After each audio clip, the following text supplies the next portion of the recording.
Assalomu alaykum do'stlar.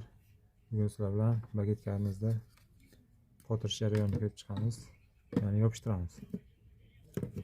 Bizga kerak bo'ladigan narsalar: baget. Hozir uni kesib olib kelganmiz. Mana hozirgina kesdik, burchak qilib 45 gradusda.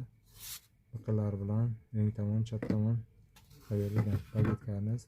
Patalochni karnizdan xuddi shunga mos qilib kesilgan va yana qo'shimcha ikki tomonidan 10 santimetrdan tashlab bolkaga o'tkazish uchun teshilgan. Sverlo bilan teshiladi chiroyli qilib. Bizga baget karnimiz bor, patalochka karnimiz bor, metr, marker, bolt, gayka, shayba, noshkalari bagetga, kley kerak, akfix va asosan kerak bo'ladigan eng birinchi narsa do'stlar, maska bilan ochki kerak. Ko'p kishi shunga e'tibor qilmaydi. Baget bilan ishlaydigan payt ko'zingizda kleydan yoki o'sha kesadigan payt har xil changlaridan himoya qilish uchun maska bilan ochki albatta kerak. Birinchi o'rinda sog'lig'ingizni asrang do'stlar. Maskani taqib olamiz. Keyingi kerak bo'ladigan narsa payatni kerak. Payatnida kerak bo'ladigan joyini aytaman. Hozir shu qator birdaniga mana shu parda o'tkaziladigan joyini ham bilan ko'rib chiqamiz.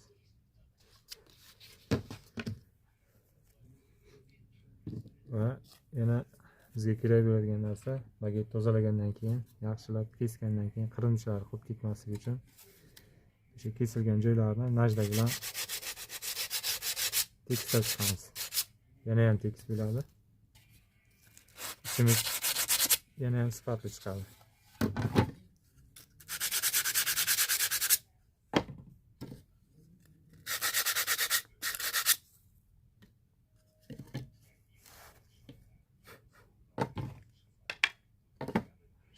Tayyor.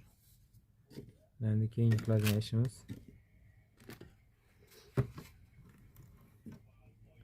ko'rib chiqamiz, tekshirib ko'ramiz patalochka karnizimiz bilan joylashish to'g'rimi. Ikki tomoni pavrotdan qo'yganda xalaqit bermaydi. Buni ko'rib oldik ana. Endi kleyimizni ochamiz.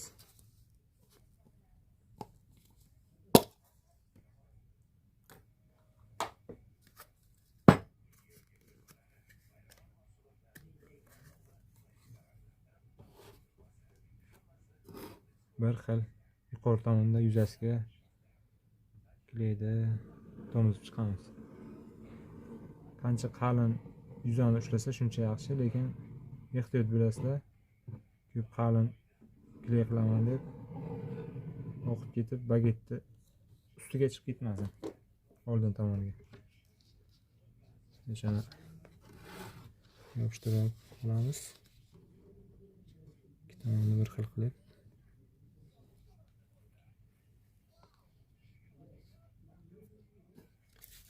sepamiz.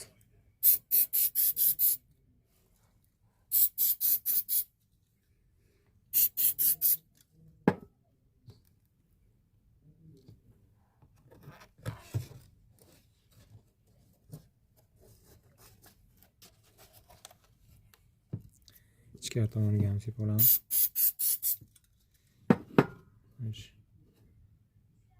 Bir daqiqa, 2 daqiqada yaxshi qotadi.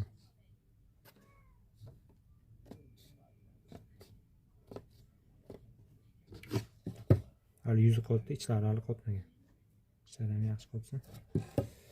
Shani endi keyingi qiladigan ishimiz pavrotini yopishtiramiz chap tomondan. Pavrot ustiga hozirgidek kleyni to'kib olamiz. Va karniz tomonga sepamiz.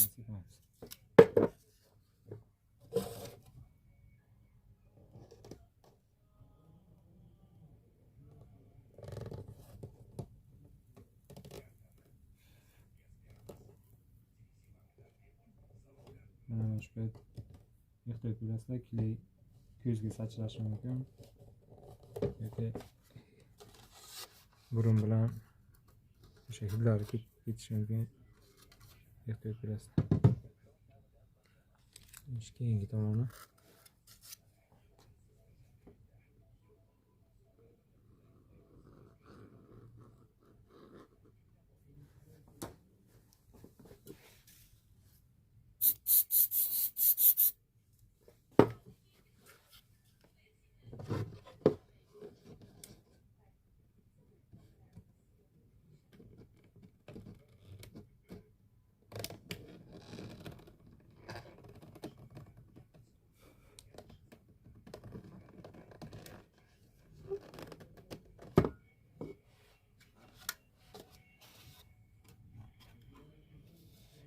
mana ko'rishlaringiz mumkin.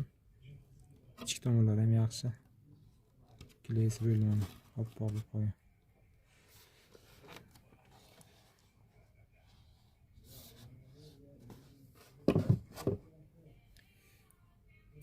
Keyingi qiladigan ishimiz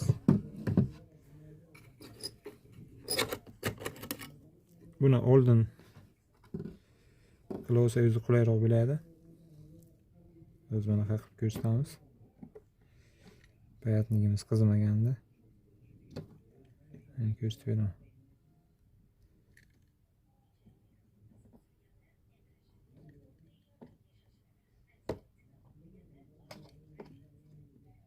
Burada ilgaga o'tishga joy bo'lsa bo'ldi. Ozgina joy tashlaymiz. 7-8 cm.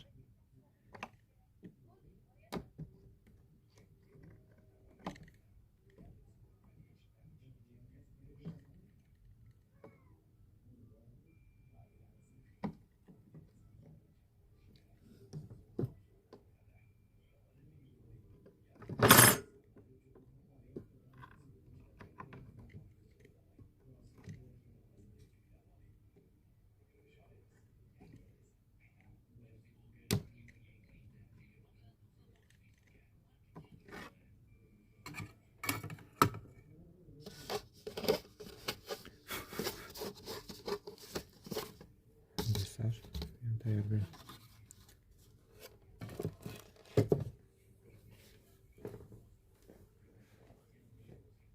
Bayatni ustagan bo'ladi. Endi kerak emas.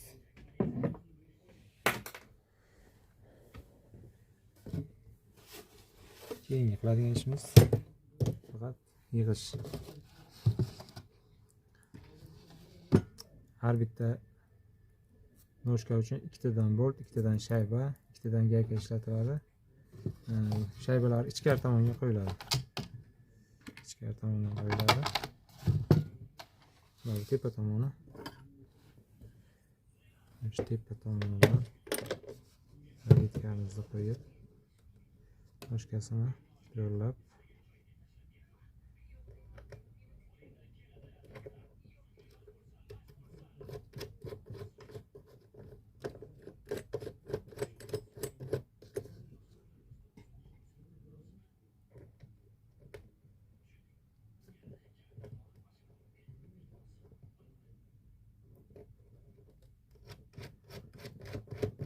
agar 10 cm, 11 cmlik noshka ishlatsangiz-da yoki shunaqa noshka sotib olsangiz-da, pavrotini 14 cm dan kessangiz juda ham ideal variant bo'ladi.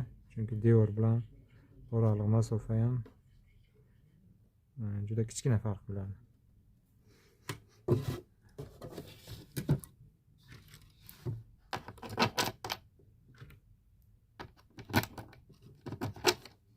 cm hisoblaganimiz endi bagetni o'sha pavrot usti tomonidan 14 cm olinadi, ichki tomoni kichikroq qoladi, 12-11 cm ga to'g'ri keladi shunda. Shularga ham e'tibor berasiz do'stlar. 90% ishi hozir tayyor desak ham bo'ladi.